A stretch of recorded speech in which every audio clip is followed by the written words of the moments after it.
Coming up on Around San Diego, wildfire danger spark with these hot and dry conditions. We speak to CAL FIRE about the summer firefight.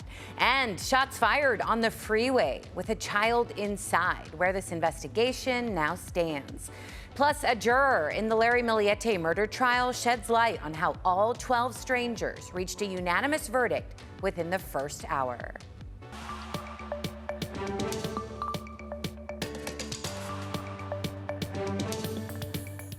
Hello and welcome to you. Thank you for joining us as we take you around San Diego. I'm News 8's Jenny Day, and I'll get you caught up on our top stories of the week so far, and we'll look ahead at what's to come around San Diego. We do begin with the heat that we've had and the risk of wildfires that it brings. The Thorn Fire burned a large stretch in Boulevard, Far East County just this week, serving as a reminder that fire danger is always present in San Diego. CAL FIRE tells us they have been able to stop recent fires fairly quickly, though, thanks to aerial resources they have added this summer. There hasn't been much rain since January, leaving very dry brush all across the county. While monsoonal moisture and increased humidity we've been feeling can dampen brush, it cannot prevent fires, of course, from starting. The days turn into months of summer and then into late fall until we get that good substantial rain. The fire risk will always be there. Again, urging you to avoid activities that can set off sparks, especially during the hottest parts of the day, and make sure that there's plenty of that defensible space around your property. Now to another top story, that missing Oceanside mom and nurse. A vigil of hope was held for 44-year-old Angelica Brophy, and searches are continuing. Take a close look. She was last seen on July 6th. Her phone last pinged near Harrah's Resort and Casino in Valley Center.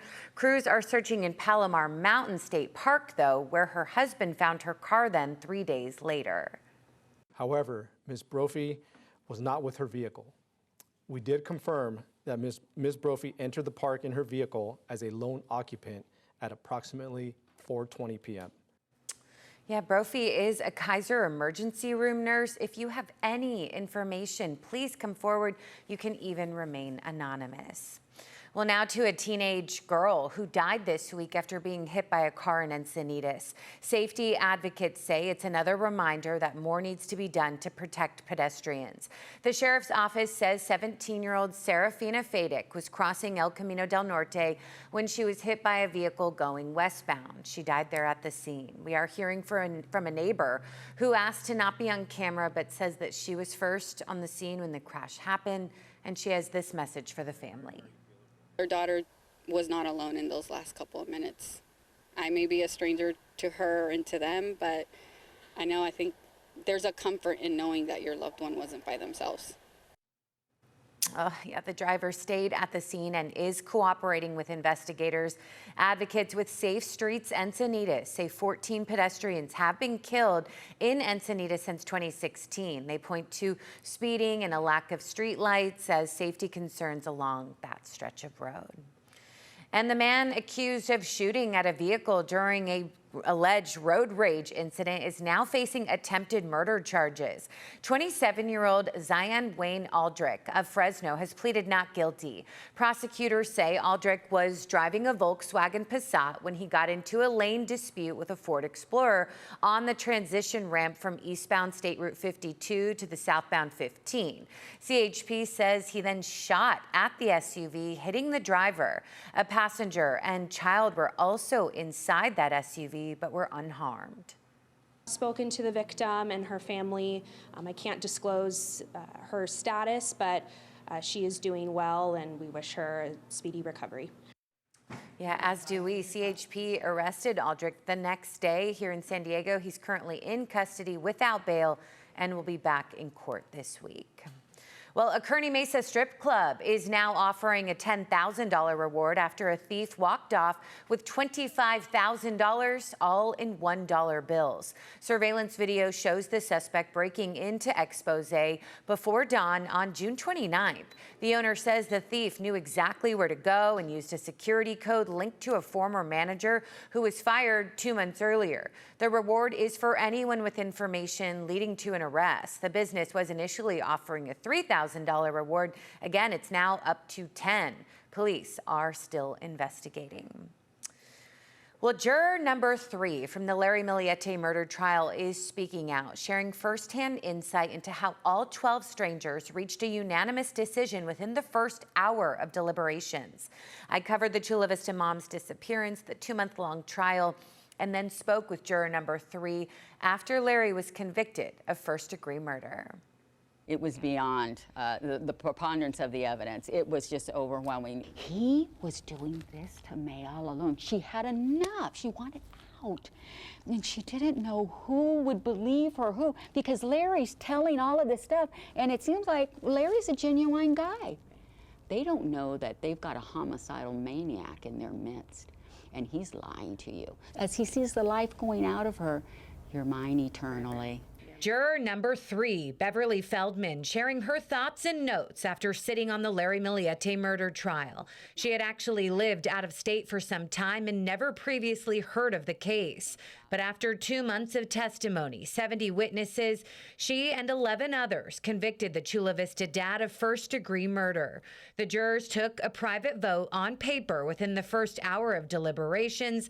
They were all in agreement, so went home, slept on it, re-examined evidence the next day, and remained locked in on guilty. Hers wasn't between murder 1 and 2. Hers was, she wanted to make sure that verbiage there so she could sleep at night. They didn't have to agree on how Maya was killed, just that Larry planned it. Her notes consistently said, prosecution strong, defense weak. What he wanted to do was put confusion and all. It's like, you really need to stop. From the unusual spellcast request to a documented affair, 444 miles missing on the car, Larry's cell phone off for 12 hours. It all came down to Maya contacting a divorce attorney the very day she disappeared. It had changed. To us, to me, the intensity is coming up. She's ready to break away. It's coming, and people do know that is the most tough time, the most dangerous time for a woman. If it's going from the he, she, and but she didn't know. She didn't, and there was nobody advising her, you need to get out now. Let this play out, and nobody advised her of that. And so sad, so sad. She believes Maya is buried in the desert and hopes her remains are found, but regardless, is confident justice was served. She was a fun person. She's a good mother, functioned highly in her family. She wanted things to be lovely. Larry Millete is facing 25 years to life in prison and will be back in court on Monday. Jenny Day, News 8. Yeah, we'll certainly keep you posted on what happens this week. Meantime, Governor Gavin Newsom says the state needs to build more affordable homes and make construction less expensive. This week, he signed legislation to get rid of some local development fees that sometimes add tens of thousands of dollars per housing unit.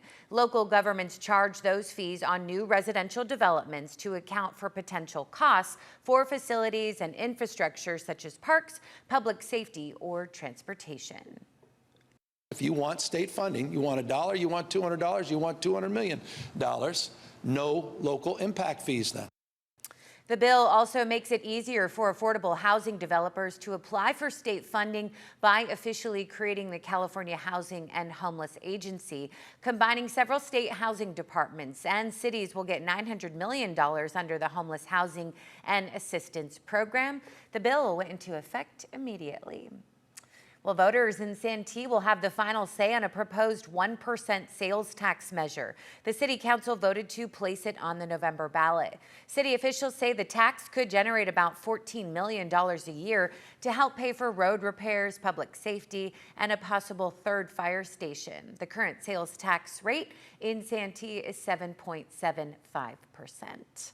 And San Diego City Council is discussing the first group of lawsuits filed in the wake of those devastating floods that left several neighborhoods underwater.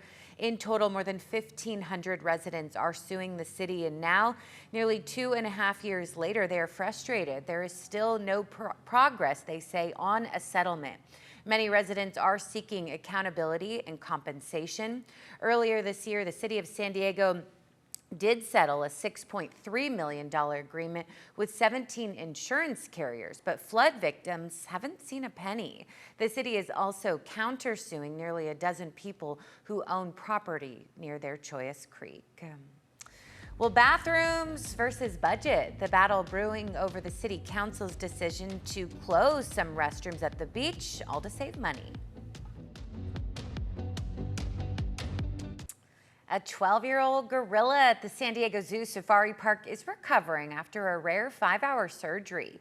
Maizani, a western lowland gorilla, was showing signs of pain back in March, so a CT scan revealed a serious ear and sinus infection that could have led to hearing loss, they say facial paralysis, even sepsis. Surgeons from UC San Diego Health joined Safari Park vets to perform what they are calling a first-of-its-kind procedure. The day after surgery, we are told Maizani was beating his chest, which care teams say is certainly a good sign it all went well. They're one of my favorites there. Hey, and how about this? The Grunion Run is back on Southern California beaches, including here in San Diego. These are actually pictures from a few years ago, but these small fish come out of the water to lay their eggs in the sand. The California Department of Fish and Wildlife says the best time is between 10 and midnight. It is expected to last still a couple more weeks, so I hope you see it. You may find them in Del Mar, La Jolla, Mission Beach, as well as the Silver Strand. Speaking of, our sea lions filmed once again charging at beachgoers there at La Jolla Cove. The city of San Diego says it once again serves as a reminder that people need to maintain a safe distance. Park rangers were out in full force to warn visitors. We spoke to a woman from Oklahoma who actually grew up here in Encinitas, though.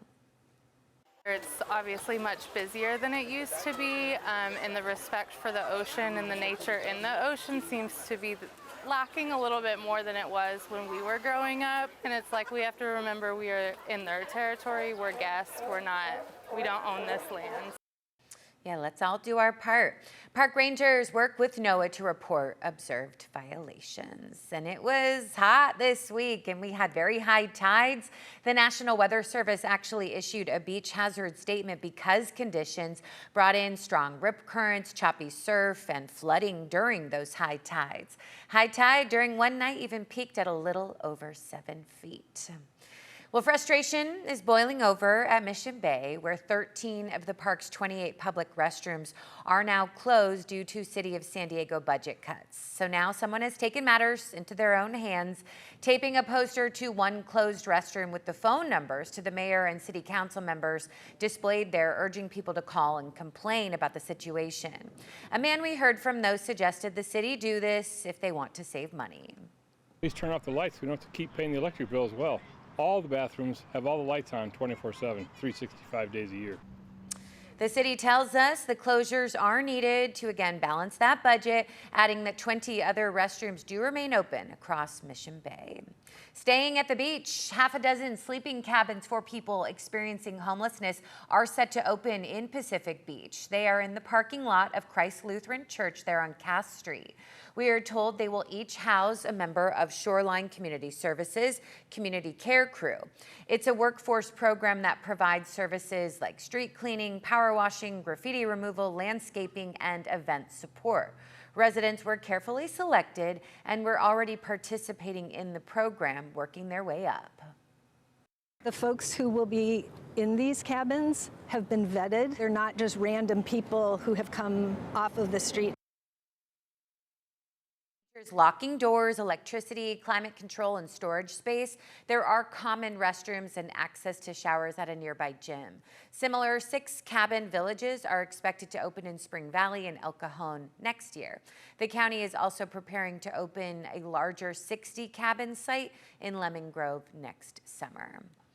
Well, San Diego lifeguards are warning you to stay off the trails heading to Black's Beach from the Torrey Pines glider port, as one wrong turn could put you in danger. News 8's Sean Stiles is working for you and talked with lifeguards about what they want you to know. For most people, access to Black's Beach is through the Torrey Pines glider port. But if you come and look at this signage right here, it says, unstable cliffs, stay back, no public access. This is not a designated path. We can make anywhere from 2 to 3 cliff rescues in a week here at Black's Beach alone. I met with San Diego City Lifeguard Lieutenant Charles Knight to explain why. This is not a designated trail because it's not maintained by the city. And that's the problem. It looks like they have stairs, everybody else is going down the trail, so it seems safe. It's difficult getting down, but it's even more difficult getting back up. And with no designated trail, one can wander off the main path like these ladies did while we were there. Because we kind of were like stuck a little bit, and then someone told us that like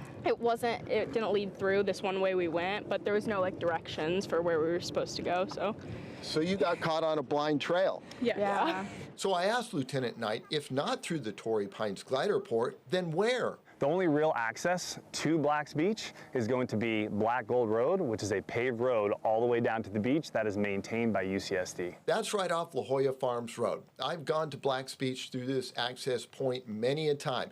Here's the problem and what you'll want to know. The parking is tight, lots of red curves. There's a 2-hour limit, and parking enforcement is hovering all the time, ready to ticket. Remember, the city needs money. So it's a sprint down about 15 minutes, surf for an hour plus, and then a sprint back up to avoid a ticket. It's a lot safer, but time is limited. For those heading down from the glider port, Lieutenant Knight says many just don't come prepared. A lot of the times they don't bring water, they get dehydrated, and on the way back up, especially on Citizens Trail, they run into issues, they get dehydrated, and they don't feel good, and that initiates quite a few cliff rescues for us. So even though Citizens Trail may look like the path down to Black's Beach, it is not designated. So if you listen to Lieutenant Knight, use common sense if you're heading down here, come prepared, lots of water, and be ready for a long hike back up. It's not a short one. Sean Stiles, News 8. I have done it. Sean, thank you. If there's something you'd like us to look into, email us at workingforyou@cbs8.com. Well, thousands of people are set to descend on downtown this week. We do have your Comic-Con preview next. Well, right now we are getting a look at the impact of the San Diego Food Bank's annual summer food drive. Trucks started delivering donations to the food bank's warehouse this week. News 8's Shannon Handy was there. The summer food drive runs through July, but this is what's been collected so far through those $5 bags people purchased at Vaughn's, Pavilions, and Albertson stores. The Jacobs and Cushman San Diego Food Bank's annual summer food drive is still in full swing. But if today's delivery is any indication, it's already proven to be a success. We expect about 10 truckloads coming in this week. It's 400,000 pounds of food, 330,000 meals. So thank you to the community for shopping at your Albertsons, Vaughn's, and Pavilions during our summer food drive and buying those $5 hunger bags. Now in its 16th year, the summer food drive helps stock shelves during a critical time of year. With school out, many children lose access to the free meals they receive during the school year. At the same time, food bank officials say high costs and reductions to benefits like SNAP and CalFresh are making it even harder for families to get by. About 70% of the people that we feed are working families. So it's a lot of people that are working and just can't quite make ends meet because it's so expensive to live here right now. The food drive runs through July. Donations can be dropped off in the red collection bins at Vaughn's, Albertsons, and Pavilion stores. People can also host a virtual food drive or make a cash donation. Summer's always a time of need, so we appreciate it every summer. There's a link with information on CBS8.com. Also, if you are in need of food, because of course this food gets distributed to community partners and then given out during food giveaways, our website also has a link where you can just type in your zip code and get that information. Again, that's all at CBS8.com. Reporting from the San Diego Food Bank, I'm Shannon Handy for News 8. Yeah, our generous community. Shannon, thank you. Well, San Diego Pride this weekend, and now Comic-Con is around the corner. Downtown San Diego getting its annual makeover. Crews are installing those massive building wraps that transform hotels in the gas lamp into huge billboards. MTS trolleys also wrapped in art from movies, TV shows, comic books, and video games. MTS, of course, encouraging everyone to take the trolley to the event to avoid traffic and limited parking. Boa Station, the Claremont Station, which is offering new parking this year, and then also the Tecolote Station. So that's like my pro tip there. Those are 3 great places to park where we have hundreds of spots at each location. Parking is free, and you can get there in about 20 minutes down to Comic-Con. The convention kicks off Wednesday with a preview night on the 22nd, then it runs through Sunday the 26th. Still ahead, another big attraction still trying to come to San Diego, how you can weigh in on a Top Golf on Harbor Island.